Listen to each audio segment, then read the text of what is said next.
Excelentíssimo Senhor Professor Dr. Marcelo Rebelo de Sousa, Presidente da República Portuguesa, agradeço a Vossa Excelência e ao Governo de Portugal, na pessoa do Sr. Ministro dos Negócios Estrangeiros, a hospitalidade e o acolhimento deste Fórum Mundial da Aliança das Civilizações. Correndo o risco de alguma falta de isenção, permito-me, aliás, felicitar a decisão de realizar este fórum no meu país e no belo município de Cascais. Portugal é um país que compreende bem o valor da aproximação, do entendimento entre diferentes culturas e civilizações. Saúdo a presença de Sua Majestade, o Rei Filipe VI, de Espanha, e o sinal de empenho na Aliança das Civilizações que a mesma presença representa. Na sequência das devastadoras inundações que assolaram a região de Valência, transmito a Sua Majestade, em nome das Nações Unidas e em meu nome pessoal, e estou seguro, em nome de todos os presentes, uma palavra de profunda solidariedade para com o povo espanhol e, muito em especial, para com as vítimas da tragédia. Congratulo-me também com a presença de Sua Excelência o Presidente.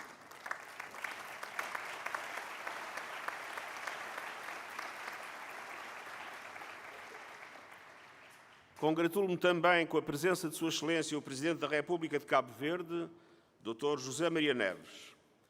Pela sua história, identidade, cultura e diáspora, Cabo Verde tem um contributo muito relevante a dar no âmbito das reflexões e dos objetivos que hoje aqui nos reúnem.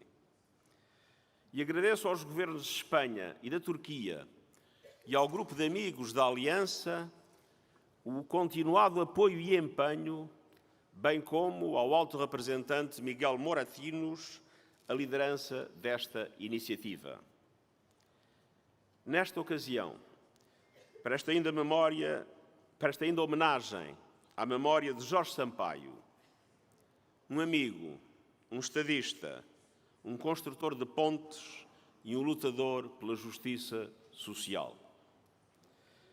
A comemoração do 20º aniversário da Aliança e o fórum que hoje nos reúnem constituem também um tributo ao legado de Jorge Sampaio, legado que nos deixou fruto do trabalho árduo que desenvolveu enquanto primeiro alto representante da Aliança das Civilizações.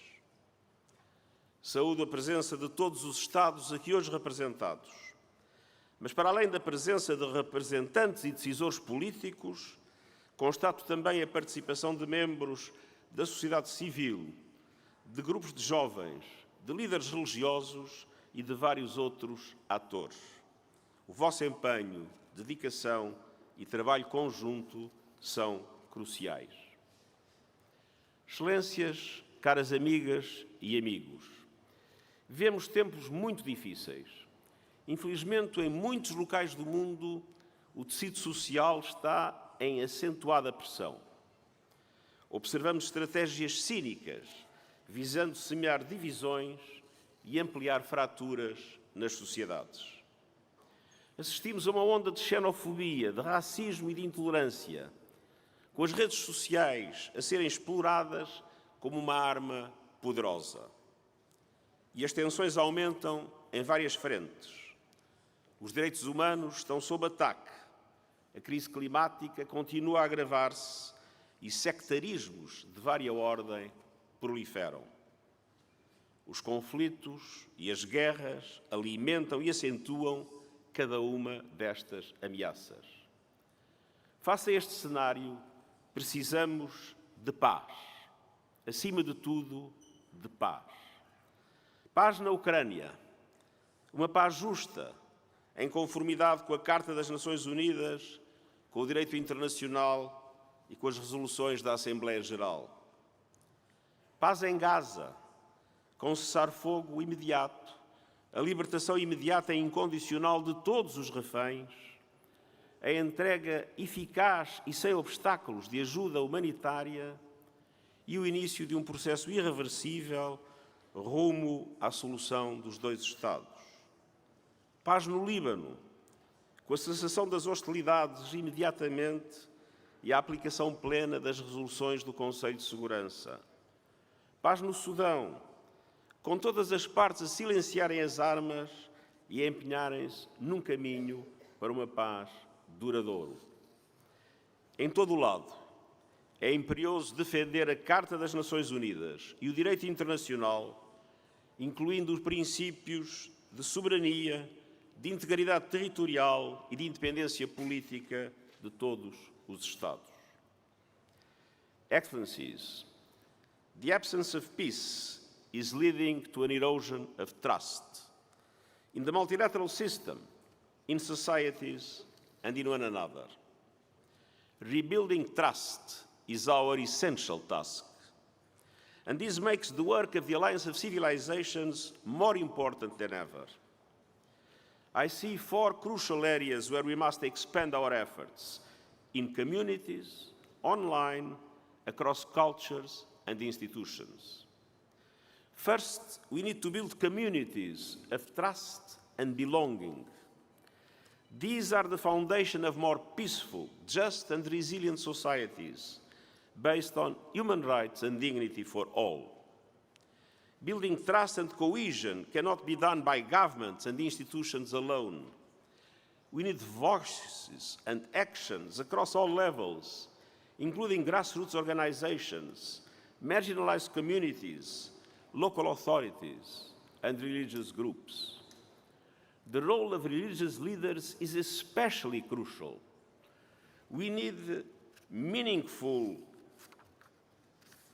participation of women in decision-making, including in leadership positions. And we need to spotlight the vital voices of young people. I commend you for pioneering initiatives on strengthening the role of women as peacemakers. And I welcome the many alumni of your youth programs here today, including from the Youth Solidarity Fund and the Intercultural Innovation Hub. Second, we must rein in hate speech and disinformation spreading online. Hate-filled frenzies are perpetuating stereotypes and misconceptions. Misinformation and outright lies are fueling repulsive anti-Semitism, anti-Muslim bigotry, and attacks on minority Christian communities, among others. These are old tactics with a new medium. Unchecked digital platforms and artificial intelligence have endowed hate speech with a speed and reach unseen before. The worst impulses of humanity are given a megaphone, and many times they lead to violence. With the proliferation of deep fakes, the impossible and the unverified become credible in an instant. But we do have constructive ways to address these and other challenges. For example, through the United Nations Global Principles for Information Integrity, which have put forward recommendations for a more humane information ecosystem. Countries also adopted a major new initiative, the Global Digital Compact, which is aimed at fostering a safe and secure digital space that respects and protects human rights. And I also welcome the Alliance's Plural Plus, joint initiative with the International Organization for Migration. Through the initiative, young media and filmmakers explore the topic of migration and social inclusion and provide the counter-narrative to the negative portrayal of migrants and refugees. But the buck does not stop with these efforts.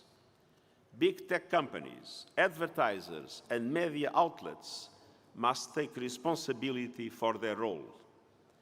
The Global Digital Compact also emphasizes the importance of supporting cultural diversity in the digital space. And that leads me to the third area, working harder to fully embrace the role of culture and cultural diversity to advance all our goals. Societies today are multi-ethnic, multi-religious, and multicultural. And this diversity is a richness and our greatest strength, not a threat. Respecting and representing all cultures builds trust in society. And at a time of spreading hatred and intolerance, we must not only defend diversity, but we must invest in it.